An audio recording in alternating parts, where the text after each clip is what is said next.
Hello and welcome to In Depth, our program devoted to current events of national and international importance. I am Aditi Girotra. The 47th Chief Justice of India is all set to be sworn in on 18th of November this year. President Ram Nath Kovind will administer the oath of office to Justice Sharad Arvind Bobde after naming him the next Chief Justice of India on Tuesday. With a long stint of 8 years as Supreme Court judge, Justice Bobde is expected to demit office on 23rd of April 2021.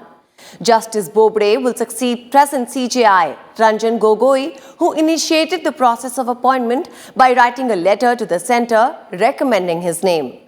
Justice Gogoi will be retiring from his post on November 17th, a day before Justice Bobde takes oath. Today in Depth, we will look at the milestones in Justice Bobde's judicial career, his powers as a CJI, and some of the judgments that he has delivered so far.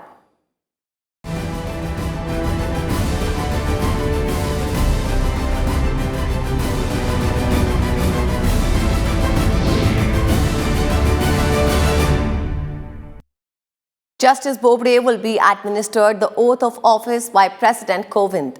Several top dignitaries are expected to attend the oath-taking ceremony. In his stint as CJI, he will get to preside over a host contentious cases. On 29th October, President Ram Nath Kovind formally announced that Justice Sharad Arvind Bobde will be India's next Chief Justice of India. Justice Bobde will take oath on November 18, 2019, a day after incumbent CJI Ranjan Gogoi demits office. Justice Bobde has been chosen in line with the rule of seniority. CJI Gogoi recommended his name in a letter to the centre. Justice Bobde will be India's 47th CJI. His tenure as CJI will last 17 months and he is due to retire on 23rd April 2021. Mr. Sharad Vinod Bobde is the full name, would be going to be our new Chief Justice of India after Chief Justice Ranjan Gogoi retires. Mr. Bobde is from a family of lawyers and the judges. If I rightly recollect, he will be the third generation because his father was also an eminent lawyer of the Supreme Court. His grandfather was also very well known in judicial field. So he is not a stranger or unknown person so far as the judicial field is concerned. He originally comes from Nagpur and he practiced for substantial period in the Bombay High Court, both in Nagpur bench, Aurangabad and Bombay as well as Goa. Because as you know, Bombay High Court has, apart from the main seat in Bombay, it has at least 3 more benches and he practiced in all those benches, apart from coming regularly or more frequently to appear in the Supreme Court. Born on April 24, 1956 in Nagpur to a family of lawyers, Justice Bobde completed the Bachelor of Arts and LLB degrees from Nagpur University. He was enrolled as an advocate of the Bar Council of Maharashtra in 1978. Justice Bobde practiced law at the Nagpur bench of the Bombay High Court with appearances at Mumbai and before the Supreme Court for over 21 years.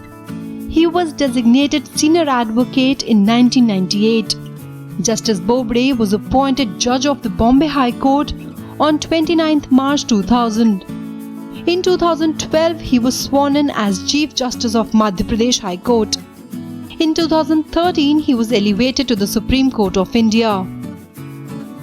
The second senior-most judge in the Supreme Court, Justice Bobde is recognized for handling several important matters. He is currently part of a 5-judge constitution bench that will soon deliver its judgment in the Ayodhya land dispute case. The Constitution Bench, which also includes Justice Gogoi, is expected to deliver the keenly awaited Ayodhya verdict by 15th November. Justice Bobde was also part of the 3-judge bench, which in 2015 clarified that no citizen of India without an Aadhaar card can be denied basic services and government services. In 2016, he also led the 3-judge bench that first suspended the sale of firecrackers in the National Capital Region. In 2017, Justice Bobde upheld the Karnataka government's ban on a book on grounds that it outraged the religious feelings of Lord Basavanna's followers. Looking forward to the Ayodhya case, I mean that is the first and the foremost. There are other cases, the Sabarmalai matter for example. I mean there are a number of matters which are to be decided. These are matters which will decide the fate of India as it is in future. Justice Bobde will also get a host of contentious issues like the NRC, BCCI and Sahara cases as a worrisome legacy from his predecessors. Bureau Report, Rajya Sabha TV. The significance of the cases also underlines the primacy of the post of Chief Justice in the judicial system. Under the Indian Constitution, the post of the Chief Justice is supreme. This can be understood by the fact that the Chief Justice of India discharges the role of the President if the office of President and Vice President suddenly becomes vacant in emergency situations. Apart from this, if there is a confusion about constitutional provisions, the only valid interpretation then is the one given by the Supreme Court. Let's take a look at the qualifications mentioned in the Constitution for such an important post. The Indian Constitution gives the power of appointing judges to the President. The President can take advice on these appointments from the Union Cabinet. For the appointment of the Chief Justice of India, the President can take advice from the judges of the Supreme Court and High Courts and other people as he deems fit. In 1993, a 9-judge Supreme Court bench ruled that a judge's seniority must be considered for appointment of the CJI and that the Chief Justice of India must be consulted for the appointment of other judges of the Supreme Court. Appointment of the Chief Justice of India is basically by seniority or hierarchy.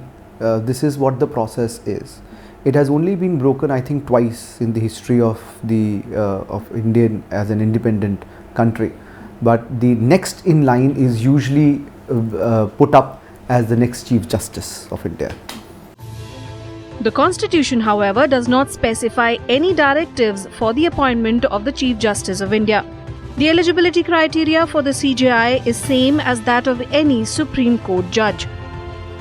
Article 124(3) of the Constitution prescribes that for appointment as a judge of the Supreme Court, a person must be a citizen of India, the person must have served as a judge of any High Court for at least 5 years, or been an advocate in a High Court for 10 years, or is, in the opinion of the President, a distinguished jurist. There is no minimum age for appointment as a Supreme Court judge. A judge of the Supreme Court, once appointed, holds office until he completes the age of 65. Article 124(4) prescribes the conditions in which the post of CJI may fall vacant. These are retirement on completion of 65 years of age, resignation and removal through proper procedures. The grounds for removal of the CJI are proven misbehavior and incapacity. The Constitution has also underlined measures to protect the independence of Supreme Court judges, including the CJI. That is why the process of removal of the Chief Justice is a complex one. The wages, allowances, leave and pension of the judges is determined by the Parliament and cannot be altered unless there is a financial emergency. The additional expenditure or perks of the judges is borne by the state, but the CJI and judges are not allowed to continue practice in the courts after retirement. Being the head of the judiciary of India and Supreme Court, the CJI heads their administrative functions and has several special powers. As head of the Supreme Court, the Chief Justice is responsible for allocating cases and appointment of constitutional benches that deal with important matters, due to which he is often referred as the master of roster. The Chief Justice also allocates all work to the other judges who are bound to refer the matter back to him or her in any case where they require it to be looked into by a larger bench of more judges. The Chief Justice's special powers are on not just on the judicial side, but on the side of the power that he imposes by the Constitution.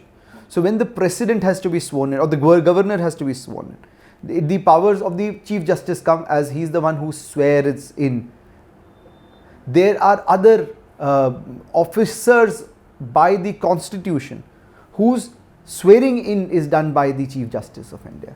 On the administrative side, the Chief Justice maintains the roster and has the power to appoint court officials.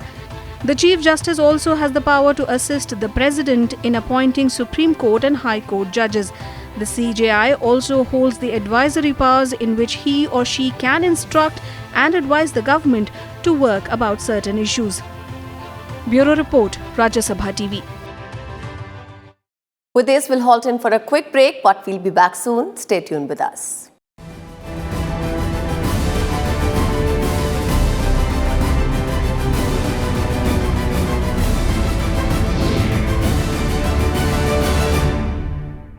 Welcome back. You're still with us on In Depth. The right to appoint judges of the High Court and the Supreme Court lies with the committee of judges called the Collegium.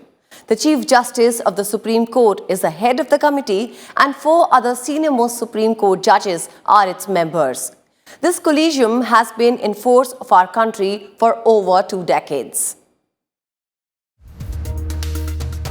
Under the Constitution, the President has the right to appoint judges in the Supreme Court and High Courts, but the Constitution does not have a separate provision for the appointment of the Chief Justice of India. From 1951 to 1973, the Supreme Court's senior-most judge has always been appointed as the Chief Justice of India. According to the Constitution, the President, under the advice of ministers, can also consult judges of the Supreme Court and the High Courts. Let's go back in history to understand the appointment of judges better. In 1973, when Justice A.N. Ray was appointed Chief Justice of India, his appointment superseded 3 other senior judges of the Supreme Court, Jai Shankar Manilal Shelat, A.N. Grover and K.S. Hegde. This triggered widespread protests by bar associations and legal groups across India. It was believed that the other senior judges were not considered for appointment as their judgment in the Keshavananda case was not in favour of the government. Not only this instance, in 1977, Justice H.R. Khanna was replaced by Justice M.U. Beg as the Chief Justice of India. In protest, Justice Khanna also tendered his resignation. Legislators and judges who criticized the government's move felt that the judiciary's discretionary powers were reduced. This led to the establishment of the Supreme Court's collegium system that appoints judges to the nation's constitutional courts. The genesis of the collegium system is in 3 of Supreme Court judgments that are collectively known as the 3 judges' cases. The first judge's case is the S.P. Gupta case in 1981. In this case, Supreme Court's consultation was taken only as consideration in the appointment of judges. In 1993, a bench of 9 Supreme Court judges led by Justice J.S. Verma reversed this arrangement and considered complying with the Supreme Court's advice to be binding. The court said the collegium will do the transfer and appointment of judges. This decision came to be known as the second judge's case. The introduction of the collegium system actually started with this case. In 1998, then President K.R. Narayanan sought the opinion of the Supreme Court on the meaning of the word consultation under Article 124, 217 and 222 of the Constitution. A few days later, a 9-member bench of the Supreme Court, headed by Justice S.P. Bharuch, ordered on October 28, 1998, that in the matter of appointment, the governor is above the legislature. The Supreme Court's verdict in 1993 was thereby right to say that the consultation was binding. This order of 1998 is known as the third judge's case. So the collegium system is a very interesting system. This has been created by the honorable judges themselves, and there were 3 different cases which are called the 3 judges cases. So this was after, the first one was after the emergency. So now what was done was that the judges decided that the politics can never come in play and control judiciary, and therefore judiciary has to be independent. So the judges decided a system which would be independent of politics for judicial independence. The second judge's case created the collegium system. The collegium system basically was that the 5 topmost judges, which includes the Chief Justice of India, are going to decide the fate of the other judges for appointment of judges. The third decided, so the law as far as before that was that the judiciary will recommend the name of the judge that they want to appoint to the President of India. in the third and the second and the third, it was clarified in the third. In the second case, it was decided a recommendation does not mean that the president can reject. So the recommendation was more in the nature of a direction. The president could send it back if he had certain observations or clarifications or doubt, but if it was sent back by the collegium, it had to be accepted. Under the collegium system, a committee of senior judges headed by the Chief Justice of India decides on the appointment of judges. The collegium comprises the Chief Justice of India and 4 senior-most judges of the Supreme Court. Other than appointment of judges of the Supreme Court and High Courts, the collegium also decides on the transfers of judges. The collegium also takes decisions on promoting High Court judges to the Supreme Court. Besides this, the Supreme Court has also laid down 9 guidelines for the functioning of the collegium system. The Supreme Court came out with some guidelines and clarifications to improve the collegium system of appointment of judges in the higher judiciary to make it more transparent and accountable. These include the term consultation with the Chief Justice of India in Articles 124(2), 217(1) and 222(1 requires consultation with a plurality of judges in the formation of the opinion of the CJI. The sole individual opinion of the CJI does not constitute consultation. The CJI can only make a recommendation to appoint a judge of the Supreme Court and to transfer a Chief Justice or other judge of a High Court in consultation with the 4 senior-most judges of the Supreme Court. As far as the High Courts are concerned, the recommendation must be made in consultation with the 2 senior-most judges of the Supreme Court. Strong, cogent reasons do not have to be recorded as justification for a departure from the order of seniority in respect of each senior judge who has been passed over. What has to be recorded is the positive reason for the recommendation. The views of the judges consulted should be in writing and should be conveyed to the Government of India by the CJI along with his views to the extent set out in the body of this opinion. The CJI is obliged to comply with the norms and the requirement of the consultation process in making his recommendations. Recommendations by the CJI without such compliance are not binding upon the government. The transfer of High Court judges is judicially reviewable only if the CJI took the decision without consulting the other 4 judges in the Supreme Court Collegium, or if the views of the Chief Justices of both High Courts involved in the transfer are not obtained. The CJI is not entitled to act solely in his individual capacity without consultation with other judges of the Supreme Court in respect of materials and information conveyed by the government for non-appointment of a judge recommended for appointment. The CJI can consult any of his colleagues on the appointment of a High Court judge to the Supreme Court or transfer of a judge. The consultation need not be limited to colleagues who have occupied the office of a judge or Chief Justice of that particular High Court. Bureau Report, Rajya Sabha TV. The Constitution has given an arrangement under which the judiciary system for union and states is not separate. It is uniform for the entire country. The Supreme Court is the highest and final court for appeals in this entire system, under which there are high courts of states and under them are other subordinate courts. This is how all the courts of India are linked, with the Supreme Court being the highest among them. The Supreme Court comprises the Chief Justice and 30 other judges appointed by the President of India.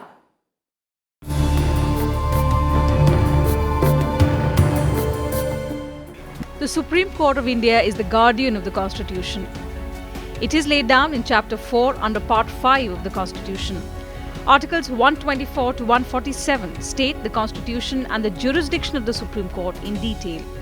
Articles 124 to 147 in Part 5 of the Constitution deal with the organization, independence, jurisdiction, powers and its procedures. The Supreme Court is the highest judicial forum and the final court of appeal under the Constitution of India. Article 124 provides the provision for the judiciary in India. Initially, the Constitution provided for a Supreme Court with a Chief Justice and 7 judges. At the same time, it gave powers to Parliament to increase the number of judges from time to time. Which is why Parliament enacted the Supreme Court Number of Judges Act 1956 to increase the strength of the Supreme Court. In the same year, the number of judges was increased from 7 to 10. As the work of the court increased, the Parliament increased the number of judges to 13 in 1960, 17 in 1977, 26 in 1986 and 31 in 2008, which is its current strength.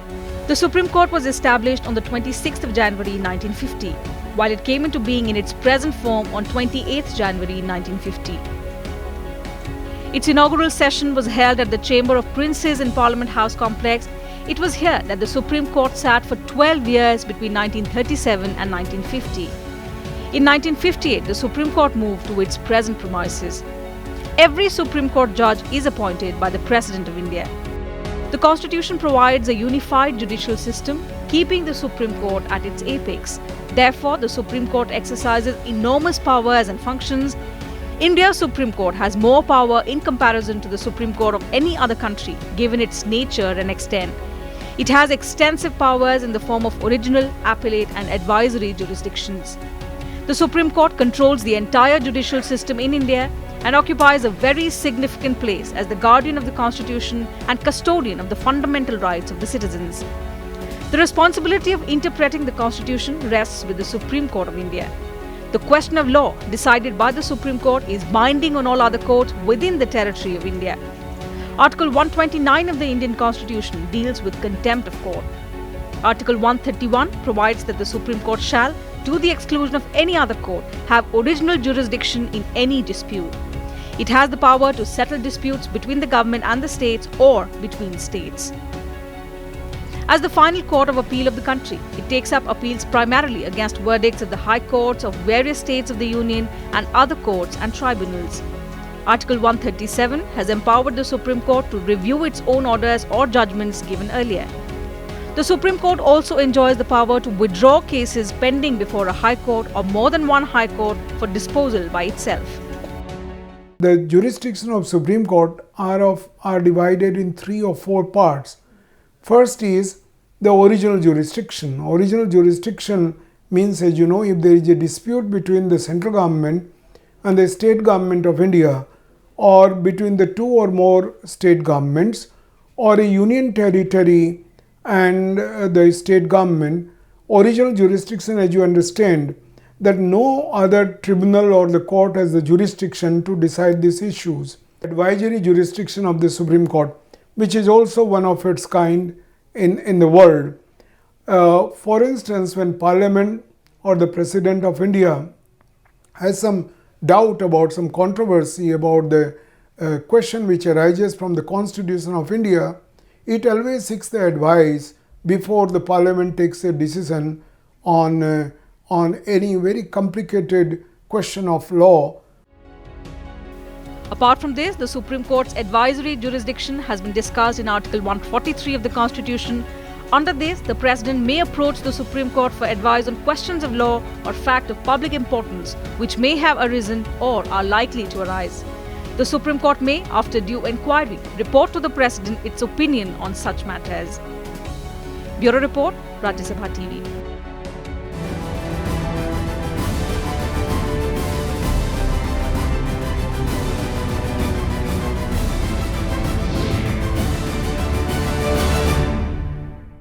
So that's it from us today in In-Depth. We'll be back same time tomorrow with a focus on some other subject. In case you missed the television broadcast, you can also watch our program online on YouTube, the link for which is given below. Suggestions and feedback about the program are also welcome. Thank you for your time.